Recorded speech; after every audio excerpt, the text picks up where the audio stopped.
మీ తాకట్టు బంగారాన్ని విడిపించిన 30 నిమిషాల్లో క్యాష్ ఇవ్వబడును. కొమ్మూరి గోల్డ్. సత్యవతి రాథోడ్ గారితో మాట్లాడదాం.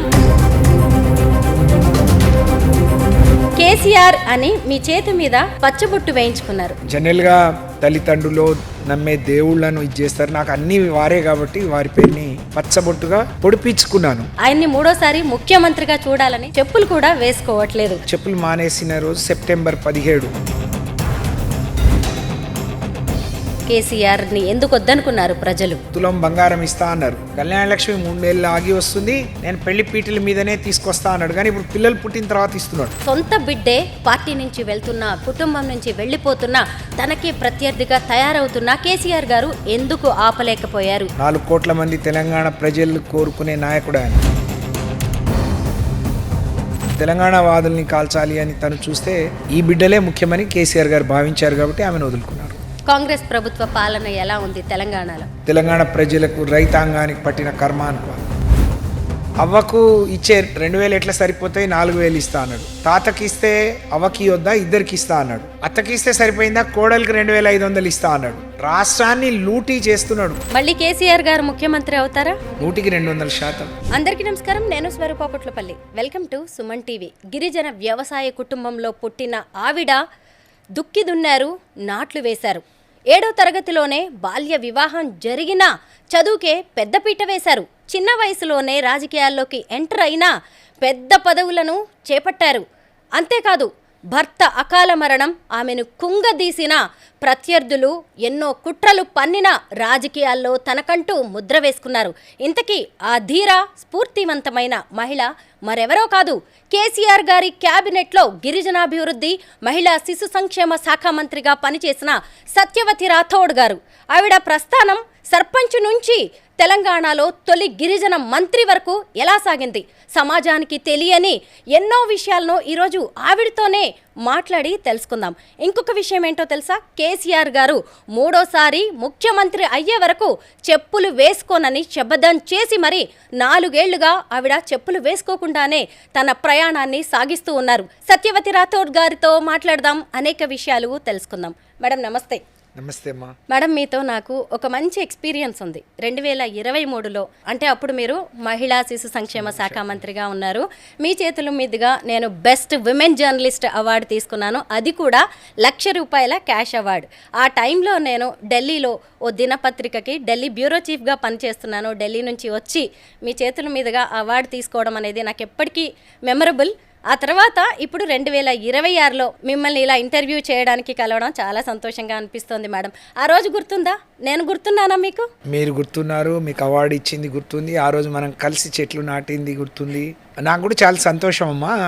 దానికి ఒక కమిటీ, ఒక జ్యూరీ వేసి అప్పుడు సెలెక్ట్ చేసాం. అందులో మీరు తెలంగాణ బిడ్డగా అక్కడికి పోయి సేవలు చేస్తున్నారు అని చెప్పి మిమ్మల్ని రికగ్నైజ్ చేస్తూ అవార్డు ఇచ్చాం మహిళా దినోత్సవం సందర్భంగా. అది వరంగల్లో జరిగింది. మీ లైఫ్ ఎంతో మందికి ఇన్స్పిరేషన్. ఎన్నో విషయాలు ఈరోజు మిమ్మల్ని అడగాలనే ఈ ఇంటర్వ్యూ స్టార్ట్ చేశాను. అయితే దానికంటే ముందు కేసీఆర్ గారితో మొదలు పెడదాం. కేసీఆర్ అని మీ చేతి మీద పచ్చబొట్టు వేయించుకున్నారు, దాని గురించి చెప్పండి. కేసీఆర్ గారు అంటే వారిలో అనేక గుణాలు, ఒక ఆడపిల్లగా దగ్గర ఉండి ఒక తండ్రిగా, అన్నగా, లేకపోతే పేదవాళ్ళ పట్ల వారికి ఉన్న కన్సర్న్ చూసిన తర్వాత, ఒక ఆడపిల్ల ఒకసారి ఎమ్మెల్యేగా గెలిచి ఇంకోసారి ఓడిపోయిన తర్వాత రాజకీయాల్లో నిలదొక్కోవడం చాలా కష్టం. నేను ఎమ్మెల్యేగా కావటానికి నా కులం ఎంత దోహదం చేసిందో ఓడిపోవటానికి, అలాగే రాజకీయాల్లో కంటిన్యూ కావటానికి కూడా ఆడపిల్లగా, గిరిజన ఆడపిల్లగా అనేక అవరోధాలు, అనేక ఇబ్బందులు. ఆ క్రమంలో నన్ను గుర్తించి అనేక మంది అర్హులు ఉన్న నన్ను పిలిచి ఎమ్మెల్సీ చేసి పార్టీలో చాలా ప్రముఖమైన అవకాశాలు ఇచ్చారు. పార్టీ పునర్నిర్మాణంలో ఉద్యమ పార్టీగా ఉన్న టీఆర్ఎస్ పార్టీ నిర్మాణంలో 12 మంది స్టీరింగ్ కమిటీలో నేను ఒక్కదాన్నే మహిళను, నేను ఒక్కదాన్నే ఎస్టీను. తర్వాత పార్టీ జనరల్ సెక్రటరీని నేను. అలాగే మొదటి క్యాబినెట్లో ఎస్టీను, మహిళను, నేనే మొదటి మంత్రిని, మహిళా మంత్రిని. ఇవన్నీ ఇంత ప్రత్యేకమైన గుర్తింపు, గౌరవం తెలంగాణ చరిత్రలో నాకంటూ ఒక పేజీ ఇచ్చిన కేసీఆర్ గారి పట్ల కృతజ్ఞతతో. జనరల్గా తల్లిదండ్రులు నమ్మే దేవుళ్లను ఇచ్చేస్తారు. నాకు అన్ని వారే కాబట్టి వారి పేరుని పచ్చబొట్టుగా పొడిపించుకున్నాను. నొప్పిలేస్తుంది కదా, చాలా సూదులతో వేస్తారు ఆ పచ్చబొట్టు. సూదులతో పచ్చబొట్టు పొడిపించుకున్నాను. ఇది పచ్చబొట్టు.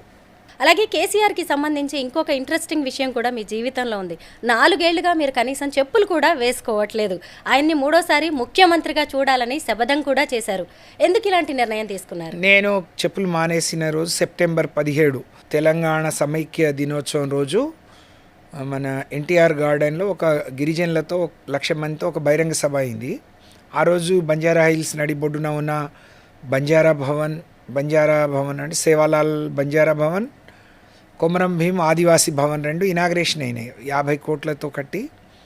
అవి మా జాతికి అంకితం ఇస్తూ కేసీఆర్ గారు ఆ సభలో చాలా రోజులుగా మా గిరిజనుల రిజర్వేషన్ 6% ఉండే, దాన్ని 10% పెంచారు. అంటే సత్యవతి రాథోడ్ ఒక జాతి బిడ్డగా, ఒక లంబాడి బిడ్డగా, మహిళగా, అంటే మాకు చదువుకునే అవకాశాలు రాలేదు. మీరు ఇందాక అన్నట్టు నేను 7th చదువుకొని పెళ్ళెందుకు చేసుకున్నానంటే దగ్గర పట్ల ఎక్కడా చదువుకునే ఆడపిల్లలు పోయి చదువుకునే సౌకర్యాలు లేకుండే. కేసీఆర్ గారు మా జాతిని ఈ 10 ఏళ్లలో 10 అడుగులు ముందుకు తీసుకొచ్చే ప్రయత్నం చేసిన నాయకుడికి కృతజ్ఞతగా, అలాంటి నాయకుడు 10 కాలాల పాటు ముఖ్యమంత్రిగా ఉంటే ఈ రాష్ట్రంలోని అన్ని వర్గాల వాళ్ళకు మేలు జరుగుతుంది. అందులో పేదరికంలో ఉండే గిరిజన ఆదివాసీ బిడ్డలకు ఇంకెంత మేలు జరుగుతుంది. కాబట్టి అది కావాలని భగవంతుడిని మొక్కుకొని నేను ఆ రోజు నుంచి చెప్పులు మానేశాను. మళ్ళీ తిరిగి ముఖ్యమంత్రి అయ్యే వరకు వేసుకోకూడదని, అలాగే చెప్పులు లేకుండా నా ప్రయాణం కొనసాగుతుంది. చెప్పులు లేకుండా 4 ఏళ్లుగా తిరగడం అంటే చిన్న విషయం కాదు. ఎప్పుడైనా అనిపించిందా కాళ్ళకు బొబ్బలు రావడం లాంటి సంఘటనలు జరిగాయా? చాలాసార్లు బొబ్బలు వచ్చినాయి, పుండ్లు అయినాయి.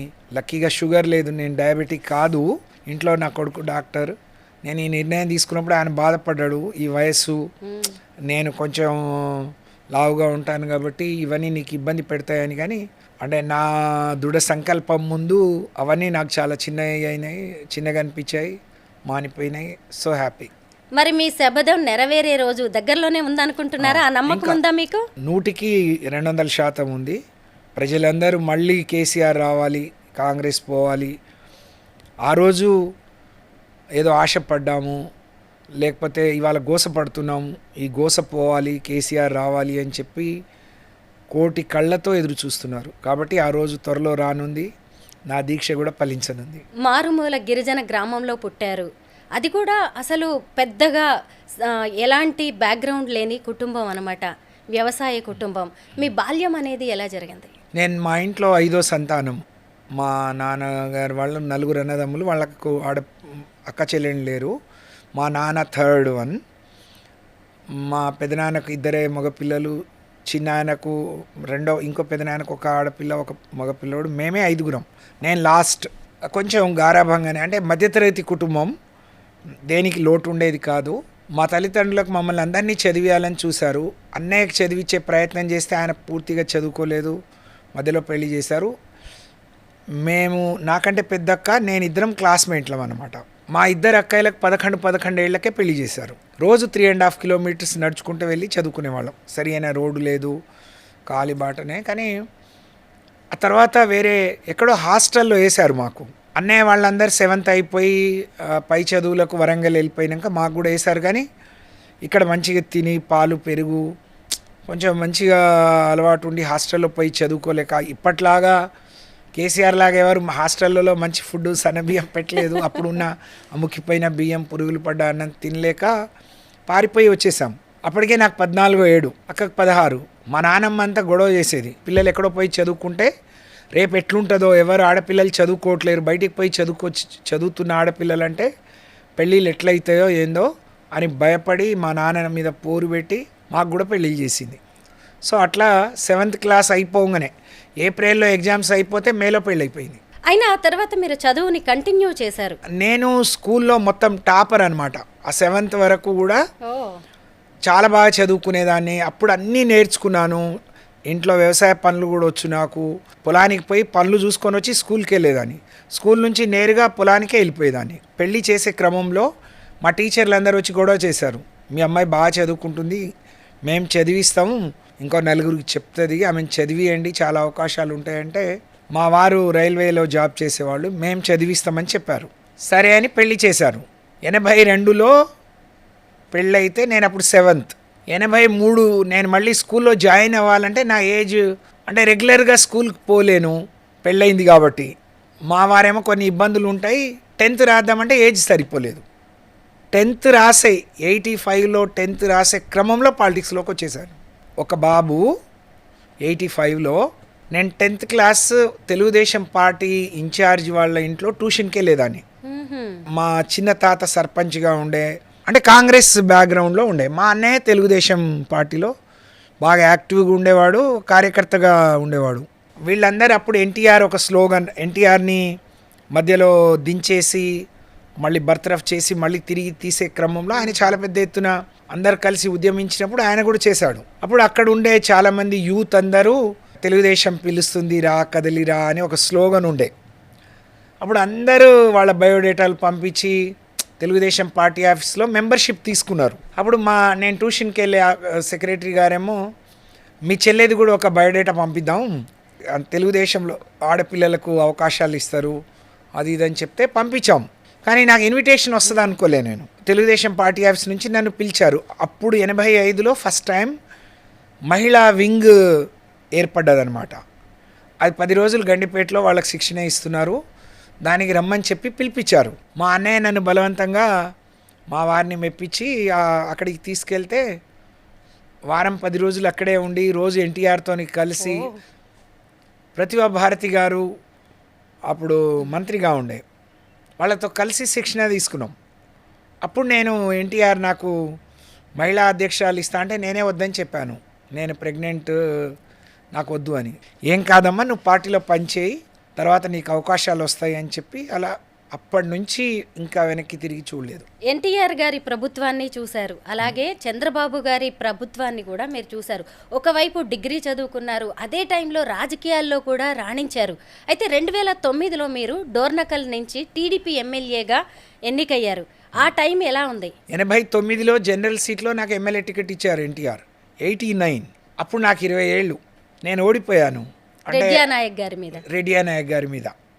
రెడ్డియా నాయక్ గారు కూడా ఫస్ట్ టైం, అది జనరల్ సీటు. సురేందర్ రెడ్డి గారు ఇప్పుడు race club chairman Ramasayam Surender Reddy గారి కాన్స్టిట్యువెన్సీ అది. మరి వారేమనుకున్నారో ఎస్టీ ఆడపిల్ల మీద పోటీ చేయడం ఆయనకు నచ్చలేదో ఏమో, ఆయన పార్లమెంట్కి వెళ్ళిపోయి రెడ్డియా నాయక్ గారికి ఇచ్చారు. రెడ్డియా నాయక్ గారు గెలిచారు. అప్పుడు 4000 ఓట్లతో గెలిచారు. నేను ఓడిపోయాను, తెలుగుదేశం కూడా ఓడిపోయింది. మళ్ళీ నేను 2009లో ఎమ్మెల్యే గెలిచాను. అంటే మధ్యలో 20 ఏళ్ళు సర్పంచ్గా, జెడ్పీటీసీగా, మండల్ పార్టీ ప్రెసిడెంట్గా, కాన్స్టిట్యున్సీ ఇన్ఛార్జ్గా అనేక నామినేటెడ్ పదవులు చేశాను. ఆ డోర్నకల్ పులివెందులో ఎప్పుడూ కాంగ్రెస్ తప్ప వేరే పార్టీలు గెలవంది అది. కానీ 2009లో నేను గెలవటం అసలు అది ఇంకా జీవితంలో అది మర్చిపోలేని, అంటే ఎంత ఒత్తిడి ఉండొచ్చు, ఎంత ఇబ్బంది ఉండొచ్చు, కానీ అన్నీ అధిగమించి ఒక దశలో చంద్రబాబు నాయుడు గారే ఆ సీట్లో నువ్వు ఎక్స్పెరిమెంట్ అయిపోతావు, నువ్వు ఇంకేదైనా వేరే చూజ్ చేసుకో, లేదంటే పార్లమెంట్కి పోటీ చేయి, డోర్నకల్ మాత్రం వద్దు, ఆయన మంత్రిగా ఉన్నారు అని అంటే, లేదు సార్ నేను ఎమ్మెల్యే కావాలని ఎంత పట్టుదలగా ఉన్నానో అదే నియోజకవర్గం నుంచి కావాలనేది కూడా అంతే పట్టుదలగా ఉన్నాను అని వారిని మెప్పించి అక్కడ పోటీ చేసి గెలిచాను. అసలు ఎమ్మెల్యే కావడం అనేది మీ కళ, ఆ కళని సాధించి తీరారు. మీ జీవితంలో ఎంతో ఆనందకరమైన సమయం కూడా అది. కానీ అదే టైంలో మీరు ఎమ్మెల్యే అయిన 2 నెలలకే మీ భర్త అయిన గోవింద్ రాథోడ్ గారు అకాల మరణం చెందారు. అసలు ఆ టైంలో మిమ్మల్ని మీరు ఎలా నిలబెట్టుకోగలిగారు? అందరు అనుకునేది అంటే దిష్టి తాకిందేమో. నేను 20 ఏళ్ళు తెలుగుదేశంలో ఉంటే నా భర్త చనిపోయినప్పుడు చంద్రబాబు నాయుడు గారు ఆయన డెడ్ బాడీనే చూశారు. అంటే అంత బ్యాక్గ్రౌండ్ వెనక ఉండేది తప్ప ఎప్పుడు బయటికి వచ్చి కల్పించుకునేవారు గారు. ఆయన ఉద్యోగం అంటే నువ్వు రాజకీయాలు చేస్తున్నావు, నేను ఉద్యోగం మానేస్తే ఉద్యోగం వదిలి బయటికి వస్తే మనకి ఇబ్బంది కదా అనేది ఆయన అభిప్రాయం. ఎవరి పని వాళ్ళు చేయాలి, నీ పని నువ్వు చేయి, నువ్వు ఇంకా నేర్చుకో, ఏదైనా ఉంటే ఇంట్లో గైడ్ చేయటం, సపోర్ట్ చేయటం తప్ప బయటికి వచ్చేవారు కాదు. మాకు అసలు జీవితమే తలకిందులు అయిపోయిన ఇది. అసలు అప్పటికే 20 ఏళ్ళుగా మీరు టీడీపీలో ఉన్నా కానీ అసలు మీ భర్త గారిని చంద్రబాబు నాయుడు గారు డెడ్ బాడీగా ఫస్ట్ టైం చూడడము అంటేనే ఆయన ఎంత మీ వెనక ఉండి నడిపించారో అర్థమవుతూనే ఉంది. అటు చదువులో కావచ్చు, కుటుంబ వ్యవహారాల్లో, రాజకీయాల్లో. ఇద్దరు పిల్లలు ఫస్ట్ నుంచి కూడా నేను ఉండనని ఇద్దరిని మేము బోర్డర్స్గా వేసాం. ప్రతి వీకెండ్ అటెండ్ అయ్యే పేరెంట్స్ మేమిద్దరమే. నేను లేకపోతే తనే ఎక్కువ. అంటే నా భర్త చనిపోయినప్పుడు నేను ఎంత దుఃఖపడ్డానో, ఎంత బాధపడ్డామో, నేను మా కుటుంబం అంతా తెలుగుదేశం వదిలే రోజు కూడా అంతే ఏడ్చాము, అంతే బాధపడ్డాం. ఎమ్మెల్యేగా ఉన్న టైంలోనే మీరు టీడీపీకి ఎమ్మెల్యే పదవికి రాజీనామా చేసి మరి టీఆర్ఎస్లో చేరారు. అప్పుడు మీకు కేసీఆర్ గారు ఎలాంటి హామీలు ఇచ్చారు? కేసీఆర్ గారు అంటే తెలుగుదేశంలో ఉన్నప్పటి నుంచి పరిచయము. అలాగే తెలంగాణ ఉద్యమం నడుస్తున్నప్పుడు నేను ఎమ్మెల్యే అయ్యాను కాబట్టి చాలాసార్లు ఇన్విటేషన్ ఇచ్చారు రమ్మనమని. అయితే మళ్ళీ గెలిచినా ఓడిపోయినా చంద్రబాబు నాయుడు గారు తెలుగుదేశంతో ఉండిపోదామనే ఆలోచన ఉండింది. కానీ తెలంగాణ బిల్లు పాస్ అయ్యే క్రమంలో, తెలంగాణ దగ్గరికి వచ్చే క్రమంలో చంద్రబాబు నాయుడు గారు అంటే అప్పటి వరకు నేను వ్యతిరేకం కాదనుకుంటూనే కొంత వ్యతిరేకంగా పని చేయటం. అలాగే క్యాడర్ అంతా కూడా నా కింది క్యాడర్, జెడ్పీటీసీలు, ఎంపీపీలు, మండల పార్టీ ప్రెసిడెంట్లు అందరూ మనం తెలంగాణలో పుట్టాం కాబట్టి, తెలంగాణ గడ్డ మీద పుట్టాం, మనం సేవ చేసుకోవాలి. తెలంగాణ వేరే అయిపోతున్నప్పుడు, ఆయనే చంద్రబాబు నాయుడు గారే వెళ్ళిపోతున్నప్పుడు మనం ఎవరి కోసం పనిచేయాలి, ఎందుకు ఉండాలి ఆ పార్టీలో అనేది ఒక ప్రధానమైన ప్రశ్న ఎదురైంది మాకు. అదే క్రమంలో కేసీఆర్ గారు చాలామందితోనూ నాతోని పర్సనల్గా ఫోన్ చేసి, నువ్వు రామా, నేను అన్ని రకాలుగా నిన్ను చూసుకుంటాను, నీ పరిస్థితులు తెలుసు, నీ కష్టం ఏంటో తెలుసు, నీ హార్డ్ వర్క్, నీ నిజాయితీ అవన్నీ నాకు తెలుసు కాబట్టి పార్టీలోకి వస్తే బాగుంటుంది, అందరం ఉంటే ఒక ఇది వస్తుంది అని చెప్పి ఇన్వైట్ చేసిన తర్వాత చంద్రబాబు నాయుడు గారికి చెప్పి, సార్ నా శ్రేయస్సు కోరి నా రాజకీయ భవిష్యత్తు కోరే వాళ్ళైతే నన్ను క్షమించండి, మీరే ఉండనప్పుడు మీరు లేని పార్టీలో మేము ఇక్కడ ఉండి ఏం చేయాలి అని చెప్పి టీఆర్ఎస్ కేసీఆర్ గారితో రిజైన్ చేసి, అంటే ఆయన ఆ పార్టీ ద్వారా వచ్చిన పదవికి కూడా రాజీనామా చేసి పార్టీలోకి వచ్చాను. ఎమ్మెల్యే అయిన కొద్ది రోజులకే భర్తని పోగొట్టుకున్నారు. ఒక రకంగా చాలా చిన్న వయసులోనే అని చెప్పాలి. 39 ఏళ్ళు. 39 ఏళ్లకే. ఇటీవలి కాలంలో పెద్ది సుదర్శన్ రెడ్డి గారు కూడా అలాగే అకాల మరణం పొందారు. ఇప్పుడు ఆయన భార్య స్వప్న గారి పరిస్థితి కూడా చూస్తూనే ఉన్నాం. మీరైతే అసలు ఆయన హాస్పిటల్లో ఉన్నప్పటి నుంచి కూడా చివరి కార్యక్రమాల వరకు కూడా ఆమె వెన్నంటే ఉన్నారు. అలాగే అంతకుముందు జరిగిన సాయి చంద్ మరణం, అలాగే రజనీ, సాయి చంద్ ఇప్పుడు ఎంత స్ట్రగుల్ అవుతున్నారో చూస్తూనే ఉన్నాము. ఆ తర్వాత మీరు కావచ్చు, సబితా ఇంద్రారెడ్డి గారు, ఇలా రాజకీయాల్లో ఉన్న వాళ్ళకి ఇలాంటి చేదు అనుభవాలు చాలా ఎదురవుతూ ఉన్నాయి. రాజకీయాల్లో ఉన్న మహిళలు ఒంటరిగా ప్రయాణిస్తున్నప్పుడు ఎలా వాళ్ళని వాళ్ళు నిరూపించుకోవాలి, ఎలా ధైర్యంగా నిలబడాలి, పెద్ది స్వప్న గారికి మీరేం చెప్తారు ఈ సందర్భంగా? నిజంగా దురదృష్టకరం.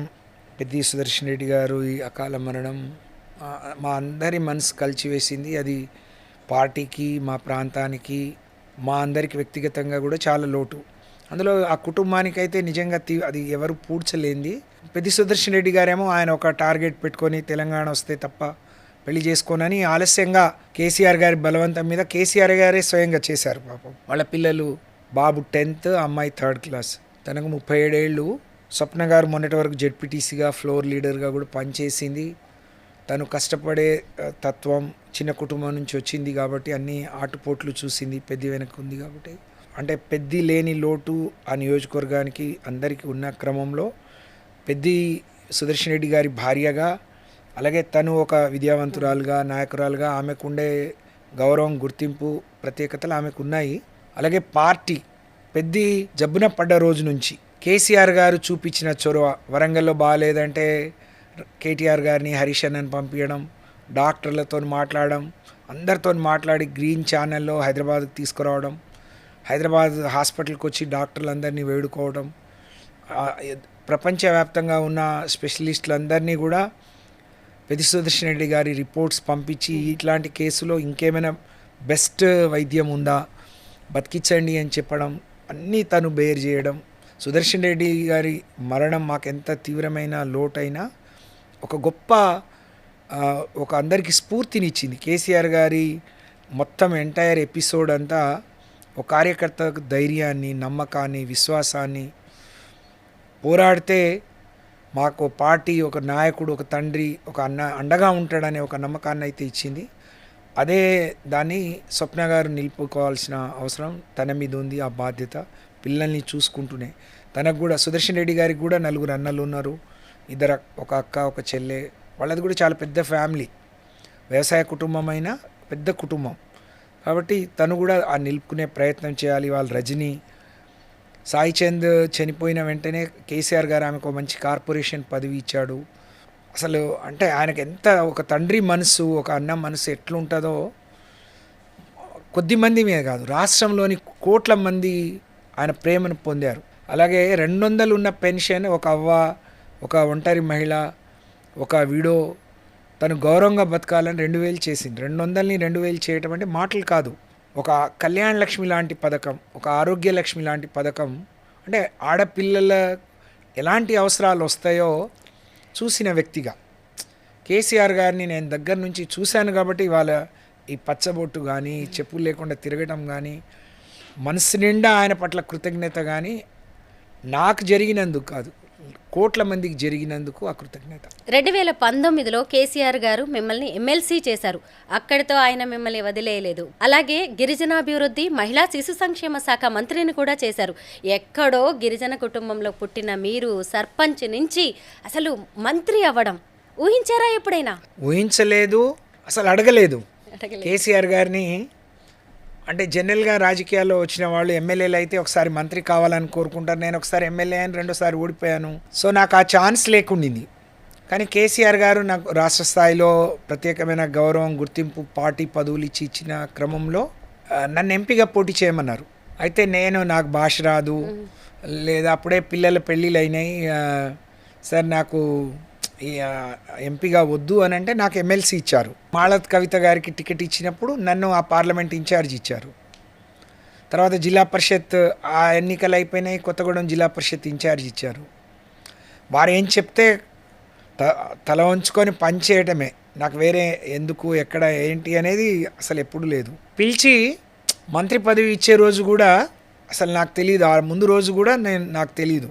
కేటీఆర్ గారు నాకు ఫోన్ చేసి చెప్పారు, అక్క ఇట్లా మిమ్మల్ని క్యాబినెట్లోకి తీసుకుంటున్నారు, సార్ మాట్లాడతారని. అప్పుడు నేను అన్నం తిందామని కంచం ముందు పెట్టుకొని ఉన్నాను.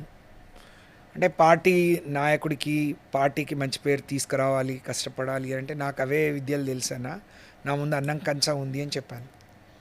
అంటే అంత పెద్ద ఇది వద్దు, నీలో ఆ క్వాలిటీస్ ఉన్నాయని చూసే ఆయన ఇచ్చి ఉంటారు అని చెప్పారు.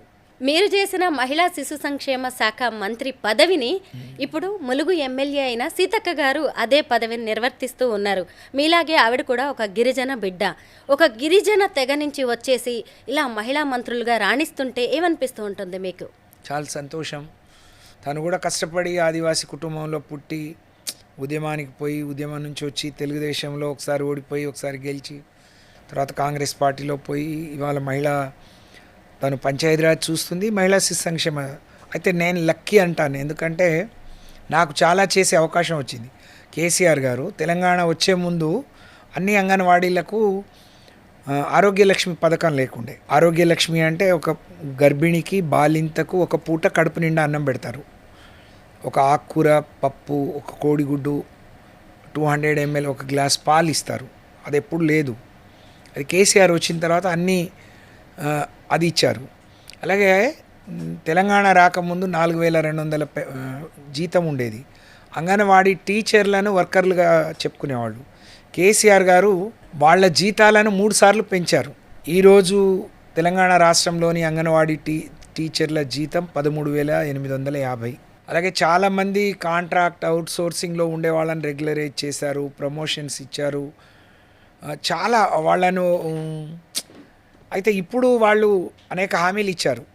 ఈ జీతాన్ని కనీస వేతనం కింద మారుస్తాం, 18,500 ఇస్తామన్నారు, చేయలేదు. లేకపోతే కొత్తగా ఇన్నోవేటివ్గా మేమున్నప్పుడు బాలామృతం అని, లేకపోతే బాలామృతం ప్లస్ అని, లేకపోతే చాలా మహిళలకు కేసీఆర్ గారి హయాంలో జరిగినంత మేలు, వాళ్ళ అభివృద్ధికి పడిన పునాదులు చాలా గొప్పగా చెప్పవచ్చు. ఈ దేశాన్ని ఒక మహిళా ప్రధాని పాలించినప్పుడు కానీ, అనేక రాష్ట్రాల్లో మహిళా ముఖ్యమంత్రులు పాలించినప్పుడు కూడా మహిళలకు రాని, నాయకులకు రాని ఆలోచన కేసీఆర్కి రావడం అనేది చాలా గొప్ప విషయం. ఒక తండలో పుట్టిన ఆలోచనతోనే కళ్యాణ లక్ష్మి వచ్చింది. ఎవరిచ్చే ప్రయత్నం చేశారు? పాలోళ్ళు, పక్కన వాళ్ళు, మేనమామలు కూడా 5,000 ఇవ్వాలంటే వెనక ముందు ఆడే క్రమంలో 1,116,000. ఎవరికే కష్టం వచ్చినా ఖచ్చితంగా మీరు వారి పక్కన ఉంటారు. అలాగే మన కవిత గారి విషయంలో కూడా మీరు ఉన్నారు. లిక్కర్ స్కామ్ జరిగినప్పుడు ఆమెని అరెస్ట్ చేసి తీహార్ జైలుకి తీసుకువెళ్ళేటప్పుడు, తీహార్ జైల్లో ఉన్నప్పుడు కూడా మీరు ఢిల్లీ వచ్చారు, అక్కడ దీక్షలు చేశారు, ఆమెకి మద్దతు ఇచ్చారు, మళ్ళీ ఆమెను వెనక్కి తీసుకువచ్చే వరకు కూడా మీరు ఉన్నారు. అలాంటి కవిత గారి జీవితంలో మళ్ళీ ఆవిడ్ని మీరు పార్టీ నుంచి సస్పెండ్ చేస్తున్నట్టుగా ప్రకటించారు. అలాంటి పరిస్థితులు అసలు ఎందుకు వచ్చాయి? కవిత గారు ఎప్పుడు మాట్లాడినా అంటే మేము ఎంత తక్కువ మాట్లాడితే అంత మంచిదేమో. కవిత గారిని అంటే కేసీఆర్ గారు మా నాయకుడు బిడ్డగా, తాను ఒక ఉద్యమ నాయకురాలుగా మేమందరం గౌరవించాం. కేసీఆర్ గారి తర్వాత కేటీఆర్, హరీష్ రావు గారి తర్వాత కవిత గారనే చూస్తాం. ఆమె పనితీరు, ఆమె అవన్నీ అట్లాగే ఉండేవి. ఆ రోజు కూడా ఆ లిక్కర్ కేసులో ఇదైనప్పుడు కేసీఆర్ గారు మమ్మల్ని పిలిచి పంపించారు అక్కడికి, మీరు వెళ్ళండి, నేను ఎమ్మెల్సీగా ఉన్నాను. అలాగే మిగతా ఎమ్మెల్యేలు అంటే నియోజకవర్గాలు ఉంటాయి, నాకంటూ నియోజకవర్గం లేదు, నేను రాష్ట్ర వ్యాప్తంగా ఎమ్మెల్యే కోట ఎమ్మెల్సీని కాబట్టి నన్ను వెళ్ళమన్నారు. నేను అక్కడ రోజు అంటే ఈడీ కోర్టులో ఉన్నప్పటి నుంచి అక్కడే మొత్తం ఉన్నాను నేను, తీహార్ జైలు వెళ్ళే వరకు. తీహార్ జైలు వెళ్ళి కూడా నేను కలిశాను. జైలు నుంచి రిలీజ్ అయిన రోజు కూడా మేమందరం వెళ్ళి రిసీవ్ చేసుకున్నాం. కానీ తర్వాత తన ప్రవర్తన కానీ లేకపోతే తనని ఎవరు పట్టించుకోలేదు అని నేను కాదు, మొత్తం పార్టీ యంత్రాంగం అంతా తనతోనుంది. తను జైల్లో ఉన్నప్పుడు పార్లమెంట్ ఎన్నికలు రావడం, పార్లమెంట్లో మేము అన్నీ ఓడిపోయినా, మాకు ఇబ్బందులు వచ్చినా ఎవ్వరం కూడా కించిత్తు ఒక మాట కూడా తనకు అనకుండా, అంటే చాలామంది ప్రతిపక్షాల వాళ్ళు ఆడపిల్లలు, లిక్కర్ కేసు అంటే ఆడపిల్లలు చేయకూడనిదనే ఒక భావన, అవన్నీ ఉన్నప్పుడు మాకు కొంచెం నష్టం జరిగినా, పార్టీకి నష్టం జరిగినా, నాయకుడికి నష్టం జరిగినా తన వెంట తనకు అన్ని రకాల మద్దతు కేసీఆర్ గారు, కేటీఆర్ గారు, హరీష్ రావు గారు మేము అందరం ఇచ్చాం. కానీ ఎందుకు అవన్నీ తను పక్కన పెట్టేసి అవసరం లేని పార్టీలో అంతర్గతంగా మాట్లాడాల్సిన అన్నీ కూడా మాట్లాడి పార్టీని ఇబ్బంది పెట్టే క్రమంలో, ప్రయత్నం చేస్తున్న క్రమంలో పార్టీ నుంచి తనల్ని సస్పెండ్ చేస్తూ నిర్ణయం తీసుకున్నాం. అది నేనే చెప్పవలసి రావడం. అంటే కేసీఆర్ గారు ఎప్పుడు చెప్తారు, నాకు కార్యకర్తలు, పార్టీ, రాష్ట్రం, ప్రజలు ముఖ్యం, కొడుకైనా బిడ్డైనా కుటుంబమైనా అన్ని తర్వాతే అని. కాబట్టి ఒక బిడ్డ లక్షల మంది కార్యకర్తలు నమ్ముకున్న పార్టీ, కోట్ల మంది ప్రజలకు మేలు చేసినటువంటి పార్టీ మీద తను దుమ్మెత్తి పోస్తుంటే, తను ఇబ్బంది పెడుతున్నప్పుడు అంత కఠినమైన నిర్ణయం తీసుకోవాల్సి వచ్చింది. ఒక ఆడపిల్లగా అది నాకు చెప్పమన్నారు. అది అంటే ఆ రోజు అది కరెక్ట్. ఆ రోజు మేము తీసుకున్న నిర్ణయానికి ఆమె మాత్రమే బాధ్యురాలు. ఎవరు కావాలని ఆమెను మెడపెట్టి గంటేసే ప్రయత్నమో, నెట్టేసే ప్రయత్నమో, వెళ్ళిపోవాలనే ఆలోచన ఎవరికి లేదు. కేసీఆర్ గారు ఆడబిడ్డల్ని గుండెల్లో పెట్టుకుని చూసుకుంటారని ఇప్పటికీ చాలాసార్లు మీరు చెప్పారు. అయితే సొంత బిడ్డే పార్టీ నుంచి వెళ్తున్నా, కుటుంబం నుంచి వెళ్ళిపోతున్నా, తనకి ప్రత్యర్థిగా తయారవుతున్నా కేసీఆర్ గారు ఎందుకు ఆపలేకపోయారు? ఒక తండ్రిగా, ఒక పార్టీ అధినేతగా ఆయన ఫెయిల్ అయ్యారు అనుకోవచ్చా? ఫస్ట్ భర్త, తర్వాత తండ్రి, తర్వాత నాయకుడు. అంటే ఒక బిడ్డ శ్రేయస్సు కోసమో, ఒక బిడ్డ ఆనందం కోసమో, ఆమె అవసరాల కోసమో, ఆమె కోరికల కోసమో నమ్ముకున్న కోట్ల మంది బిడ్డలను ఇబ్బంది పెట్టలేడు కదా. ఒక తర్వాత ఆయన నాయకుడు, ఇప్పుడు రాష్ట్రానికి నాయకుడు, 4 కోట్ల మంది తెలంగాణ ప్రజలు కోరుకునే నాయకుడు ఆయన. కోట్ల మంది మద్దతు ఇస్తే తెలంగాణ సాధించుకున్నవాడు. వాళ్ళందరి కోట్ల మంది ఆయనకు 2 సార్లు చేతిలో అధికారాన్ని పెట్టి నువ్వే పాలించు, మీరు పాలిస్తేనే ఈ రాష్ట్రం సుభిక్షంగా ఉంటుంది అని చెప్పి నమ్మిన వాళ్ళు. వాళ్ళందరికీ ఇబ్బంది కలిగించే పని తను చేస్తున్నప్పుడు కొడుకుతో పాటు ఉన్నత విద్యలు చదివించి విదేశాలకు వెళ్ళి చదువుకుంది, గొప్పగా తను నచ్చిన వ్యక్తికి ఇచ్చి పెళ్లి చేసి, తను ఈరోజు ఇవాళ సమాజంలో తనకింత గౌరవం, గుర్తింపు ఉంది అంటే కేసీఆర్ బిడ్డగానే కదా. కల్వకుంట్ల కవితగానే ఉంది తప్ప చాలామంది ఉంటారు వాళ్ళకి లేని గౌరవం, గుర్తింపు, తనకు ఒక ఇండివిజువాలిటీ ఉంది అని అంటే కేసీఆర్ వల్లే కదా. అది లేకుండా తను మాట్లాడితే బాగుండేది. కానీ అవన్నీ పక్కన పెట్టేసి తన భుజాల మీద ఇంకెవరో తుపాకీ పెట్టి కాలుస్తుంటే కేసీఆర్ని కాల్చాలి, కేటీఆర్ని కాల్చాలి, కోటి మంది తెలంగాణ వాదుల్ని కాల్చాలి అని తను చూస్తే ఈ బిడ్డలే ముఖ్యమని కేసీఆర్ గారు భావించారు కాబట్టి ఆమెను వదులుకున్నారు. ఎలాంటి పొలిటికల్ బ్యాక్గ్రౌండ్ లేని కుటుంబం, రాజకీయంగా ఒంటరి పోరాటం, ఎన్నో కుట్రలు కుతంత్రాలను కూడా మీరు చూస్తూ ఉంటారు, విమర్శలు ఆరోపణలను కూడా ఎదుర్కొని ఉంటారు. ఫస్ట్ నేను ఒక అదృష్టవంతురాలనమ్మా. నేను రాజకీయాలకు వచ్చే నాటికి మా అన్నయ్య, మా కుటుంబ సభ్యులందరూ నాతో ఉండేవాళ్ళు. అలాగే అక్కడ మా కుటుంబానికి ఒక గౌరవం, గుర్తింపు ఉంది. కాబట్టి ఆ రోజు నాతో కలిసి ప్రయాణం చేసిన మా పార్టీ నాయకులందరూ నన్ను ఒక బిడ్డగా, చెల్లిగా చూసుకున్నారు. అలాగే నేనున్న తెలుగుదేశంలో ఎన్టీఆర్ అంటే రావడమే నేను ఎన్టీఆర్తో కలిసి పనిచేసే అవకాశం వచ్చింది. నాకే కష్టం వచ్చినా ఎన్టీఆర్కి చెప్పుకునేదాన్ని నేను. కాబట్టి నేనంటే కొంచెం భయము. నేను ఈరోజు ఎమ్మెల్యే, ఎమ్మెల్సీ, మంత్రి కాగలిగాను అని అంటే నా కులం. అలాగే నేను ఇంత ఆలస్యమైంది, 40 ఏళ్ళు పట్టింది అంటే కూడా నా కులమే. నేను ఆడపిల్ల కావటం కూడా. మీరన్నట్టు అనేక విమర్శలు తెలంగాణ ప్రాంతంలో, అలాగే వరంగల్ ఆ ప్రాంతంలో ఉండే లంబాడీస్ అన్న చిన్న చూపు, అందులో ఆడపిల్లలు అంటే చిన్న చూపు, అందులో కొంచెం తెల్లగా అందంగా ఉన్నారు అంటే రకరకాల మాటలు, రకరకాల విమర్శలు వచ్చే క్రమంలో నేను ఎవరిని లెక్క చేసేదాన్ని కాదు. నా పనేందో నేనేంటో, నా డోర్నకల్ ప్రజలు, నా వరంగల్ జిల్లా వాళ్ళు కానీ తెలుగుదేశం పార్టీలో ఉండే ప్రతి ఒక్కరూ నా అన్ని దశలు చూశారు. లక్కీగా కేసీఆర్ గారు నన్ను సత్యవతి అని పిలవరు, ఒరే అని పిలుస్తారు, మగ పిల్లవాడిలాగా పిలుస్తారు. నేను చాలా అదృష్టవంతురాల్ని. అలాగే రామన్న, హరీష్ అన్న, సంతన్న, అంటే కవితక్క వెళ్ళిపోయింది కానీ కవితక్క, అందరూ నేను వయసులో అందరికంటే పెద్దదాన్ని. కేటీఆర్ గారిని మీరు అన్న అంటారా? అయితే రామన్న అంటాడు, నన్ను అన్న అనొద్దు, రాము అని పిలువక్క, నీకు తమ్ముళ్ళు అంటే ఇష్టం ఉండదా, నీకు అన్న ఉన్నాడు కదా నన్ను తమ్ముడు అని పిలువు అని అంటారు. కానీ నేను అన్నానే పిలుస్తా. Sarpanch, ZPTC, MLA, MLC, minister అన్ని పోస్టులు అయిపోయాయా? ఇంకేదైనా పదవి మిగిలి ఉందంటారా? కేసీఆర్ గారి చేతిలో ఉంది. కేసీఆర్ గారు డిసైడ్ చేస్తుందంటారు. నేను పార్టీలో ఒక నిబద్ధత కలిగిన కార్యకర్తను. ఆయన ఏం చేయమంటే, అంటే మేబీ ఎమ్మెల్యేగా పోటీ చేయాలని ఉంటుంది ఎవరికైనా, నా కాన్స్టిట్యున్సీ ఉంది. కానీ కేసీఆర్ గారు ఏం చెప్తే, ఎలాంటి డైరెక్షన్ ఇస్తే ఇది చేయి అంటే అంతే.